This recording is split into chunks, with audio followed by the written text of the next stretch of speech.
Infinitely long conducting current carrying conducting wires हैं। एक wire जिसमें करंट है I1,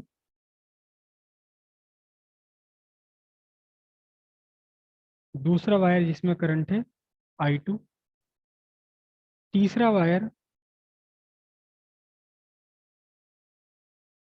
जिसमें करंट है I3, चौथा वायर जिसमें करंट है I4। और आपने जो एम्पीरियन लूप कंसिडर किया है वो ये है, रेगुलर या इरेगुलर कैसा भी हो, ये आपका क्या है, ये आपका एम्पीरियन लूप है। ठीक है, तो अब क्या होगा, अब आप जो अप्लाई करेंगे integration B D L is equals to mu naught times I1 plus I2।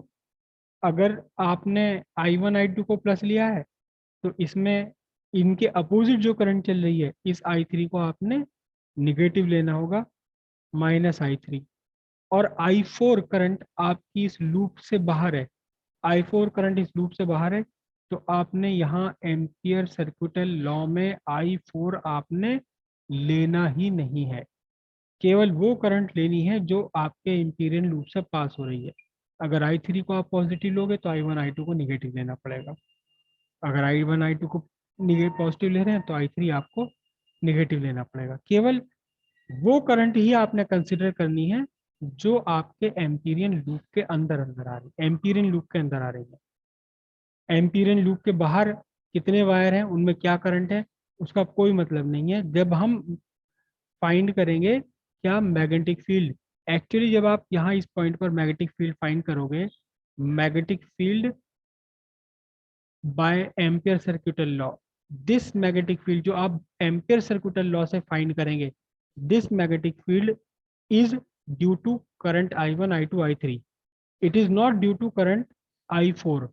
हाँ, ये बात जरूर है कि इस करंट I4 का भी यहाँ अपना मैग्नेटिक फील्ड होगा, लेकिन जब हमने एम्पियर सर्किटल लॉ लगाया है और एम्पियर सर्किटल लॉ के एम्पीरियन लूप के अंदर I1 I2 I3 आ रहे हैं, तो फिर जो भी हम आंसर फाइंड करेंगे, जो भी हम फाइंड करेंगे मैग्नेटिक फील्ड वेक्टर जो भी फाइंड करेंगे, this magnetic field is due to I1 I2 I3। There may be other magnetic field, there may be other magnetic field, so it is not the net magnetic field at a point, it is the magnetic field due to I1 I2 I3। ये बात clear हुई आपका? अच्छा, जो Gauss theorem है, Gauss theorem में भी यही की यही कहानी है, गॉस थ्योरम में भी यही की यही कहानी है कि अगर आपका कहीं कई सारे चार्ज आ रहे हैं आपके पास, एक चार्ज है ये रहा Q1, दूसरा चार्ज है आपका Q2, तीसरा चार्ज है Q3, चौथा चार्ज है आपका Q4, और पांचवा चार्ज है Q5, छठा चार्ज है -Q6। ठीक है, और आपने एक गॉसियन सरफेस ड्रॉ कर ली, या आपने गॉसियन सरफेस ड्रॉ कर लिया, ये क्या ड्रॉ कर लिया आपने, गॉसियन सरफेस ड्रॉ कर ली, गॉसियन सरफेस। और यहाँ इस पॉइंट P पर आपने इलेक्ट्रिक फील्ड फाइंड कर लिया, यहाँ पॉइंट P पर क्या फाइंड कर लिया, इलेक्ट्रिक फील्ड आपने फाइंड कर लिया। तो दिस इलेक्ट्रिक फील्ड जो भी आपने फाइंड किया गॉस थ्योरम से, this electric field is due to charge Q1 Q2 Q3 Q4। There may be other magnetic field also, इस Q5 का भी मैग्नेटिक फील्ड होगा यहाँ, इस Q6 का भी मैग्नेटिक फील्ड होगा यहाँ। तो it is actually not the net magnetic field, net magnetic field नहीं है ये मैग्नेटिक फील्ड उस वो sorry electric field, net electric field नहीं है ये, it is the electric field due to the charge enclosed inside Gaussian surface. There may be other electric field also. हाँ, अगर आपको इन सारे चार्जेस का इलेक्ट्रिक फील्ड फाइंड करना है तो पॉइंट P से पास होते हुए एक गॉसियन सरफेस आपको ड्रॉ करनी पड़ेगी which contains all these charges. तो फिर जो नेट इलेक्ट्रिक फील्ड आएगा पॉइंट P पर, it will be the electric field due to all the charges, जो भी आया आपका आंसर तो एक्चुअल में जब गॉस थ्योरम अप्लाई करते हैं, it is not the net electric field, it is the electric field due to the charges enclosed inside Gaussian surface, there may be other electric field at the same point. यहाँ point P पर अगर आप magnetic field find करते हैं, then this magnetic field by Ampere circular law is due to current I1, I2, I3, there may be other magnetic field due to I4, जो हमें नहीं पता लग पाएगा इस गॉस थ्योरम से, इस एम्पियर सर्कुलर लॉ से, जब हमने एम्पियरल लूप के अंदर I1, I2, I3 फाइंड करा। अगर हमें फाइंड करना है कि I4 का भी यहाँ फाइंड करना है कितना है, तो फिर एक एम्पियरल लूप बनाओ जिसमें सारे आ जाएंगे। फिर इस पॉइंट पी पर आपका जो भी मैग्नेटिक फील्ड निकलेगा, it will be the magnetic field, it is the magnetic field, not will be, it is the magnetic field due to I1, I2, I3, I4। There may be other conductor, there may be other type of other magnetic field here, so वो हम find नहीं करेंगे।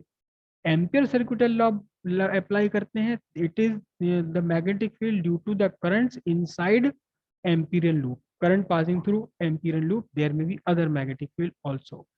जब आप Gauss theorem find apply करते हैं, the electric field is due to the charges inside the Gaussian surface, there may be other electric field also due to other charges in the vicinity। लेकिन हमने जो Gauss theorem लगा करके electric field find किया, वो electric field इस Q5 Q6 का electric field नहीं है। कोई और कंफ्यूजन? यही कंफ्यूजन था आपका, कुछ और? यस सर, ये हाँ, तो बात फिर आपकी देखो, आपने बिल्कुल एक बात नहीं पूछी आज तक, 30 साल में 31 साल में मुझसे आज तक किसी ने ये बात नहीं पूछी, लेकिन ये फैक्ट यही है कि हम किसी भी पॉइंट पर नेट मैग्नेटिक फील्ड या नेट इलेक्ट्रिक फील्ड नहीं फाइंड करते गॉस थ्योरम से या एम्पियर सर्कुलर लॉ से।